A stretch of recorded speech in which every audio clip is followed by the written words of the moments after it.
Best scene of the show, this one right here, baby. Let's go. Our boy 𝐒𝐻𝐻𝐸 getting it on. Getting it on. Look at her. Look at her. You about to get jumped. You about to get jumped. Are you with he? She said meow meow. She said meow meow. She said, let me see your little meow meow. All right. All right. Ooh, that's the wrong transition. Y'all didn't see. That's for my gaming channel. Don't worry about it, though. It's all good. What's going on, guys? Okay, so this was episode number 6 of Middle-Aged Shopper in Another World. And it was an awesome episode. I am glad that we are back on track to what makes this show special, which is just 𝐒𝐻𝐻𝐸 being in another world, living his daily life, doing his experiments, building out his home, building relationships with people. Like, that is what makes the show better. Not necessarily there being a villain or a big bad. I really don't think that it's necessary for there to be a consistent villain or like something like, you know, life-threatening occurring. Even though it looks like they're introducing, you know, the guys with the pompadour and stuff. Like, it looks like they're introducing the guys from the Power Rangers. If you guys ever saw the original Power Rangers, there's two dudes. It reminds me of those guys. I really don't think that is necessary for the show. So, but they're going to be here, you know, regardless. So that's one of the things is it's going to continue to do that. But I don't think it's necessary. So I'm just throwing that out there of like, I think when the show doesn't focus on that, I think it's just better for it and doing what it does best, which is just, you know, doing the daily life and just kind of showing us the relationships and everything else. I think that's where the show really thrives. Now, episode 6 wasn't what I was expecting it to be because the original name for this episode was like, oh, the book something. So I was expecting 𝐒𝐻𝐻𝐸 to begin making and distributing books as like another way to supplement his income as opposed to what he's been doing, because what he's been doing has caught him under hot water and has caught a lot of eyeballs on him because he's doing things that are out of this world.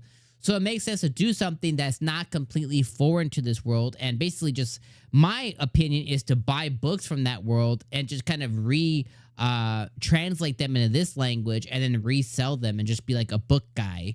I think that's the easiest way to get a lot of good stable income, in my opinion. Now, he didn't do that. Will he do that? I don't know. He created Cinderella, I think was the book that he created for the kids. So it remains to be seen. He definitely sold a book. So I guess it remains to be seen. It's still possible. But this episode instead kind of pivoted to what does his life look like now after he's moved out of Dahlia, and he's now in a different town. I think it's something with the S. Don't quote me on what the name was, like Sacred or Securia or something. I don't know. But he's in a different place now, and he doesn't necessarily live there. He just lives near enough. He lives in a remote place, but enough to where he can travel to the nearest town or city or whatever, you know, pretty quickly. So he moves there with Anemone, and they begin their life and stuff, and I think that's really cool.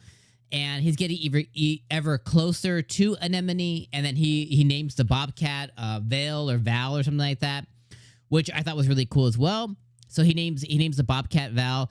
And then eventually, a little way into the episode, little to him being known or knowing this, he ends up getting tracked the whole time by 𝐿𝐼, which is the purple hair girl, which you guys saw at the beginning of the clip. And 𝐿𝐼 ends up, you know, coming after our boy 𝐒𝐻𝐻𝐸. And she finds him because I don't want to say like that's her mate, but she has basically like imprinted on our dude. She's like, yo, I'm following. So now he has his partner, or he has a partner in 𝐿𝐼, which is one of my critiques. You know, originally was like he just dipsetted.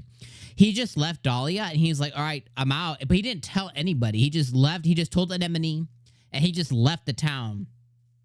And I always thought that was kind of a douche move, especially because he did have relationships with the barkeep girl Azalea. He had 𝐿𝐼 and he had Primula, and he's had relations with all three of them. Well, except for Primula, he hadn't gotten that far yet, but that was an open invite essentially because she was going to go confess to him and stuff. So he had you know, a potential romantic relationship with Primula, and then he already had, you know, relations with 𝐿𝐼 and with Azalea. So I was like, that's such a dick move to go and just leave them, you know, regardless of what his intentions were. It came off as he just dipsetted. So I was excited to see that 𝐿𝐼 came back, and she tracked him down and found him. And now he's basically stuck with her, which is good because he met some dude named Crouton. And Nyao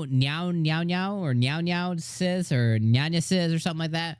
Basically, he met another beast guy and a guy named Crouton, and they're from a little remote island across the street from him, or across the lake from him, I guess you could say. And because he had Meowly and because he had Veil, the bobcat, he was able to get a lot of trust really quickly. And I thought that was a really cool thing. And then fast forward, he ends up helping them as their kid gets sick. And the episode kind of ended with them having one of the grandma wizard ladies, try and heal Crouton's daughter. And they're going to go find a plant and stuff to try and cure her. So he's basically reestablishing himself. All the meanwhile, this Crouton guy has been not harassed, but has been tracked by these two villainy, like kind of gangster type dudes.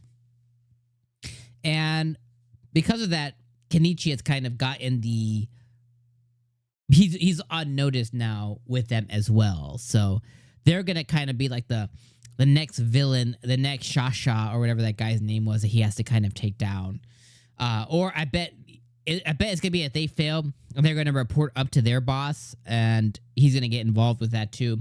Especially because now Anemone is friends with Crouton's daughter. So because of that, she keeps egging our boy on to go and help them. Even if he wouldn't maybe do it. He's going to do it for his now new baby girl. You got to do it for your kid. So anyways, this episode was awesome. Easily 8 out of 10. Really, really enjoyable. I love the Meowly relations. I love everything that's happening. I'm still sad that he left 2 of his girls behind, but hey, we'll remain to be seen if he gets tracked by them as well.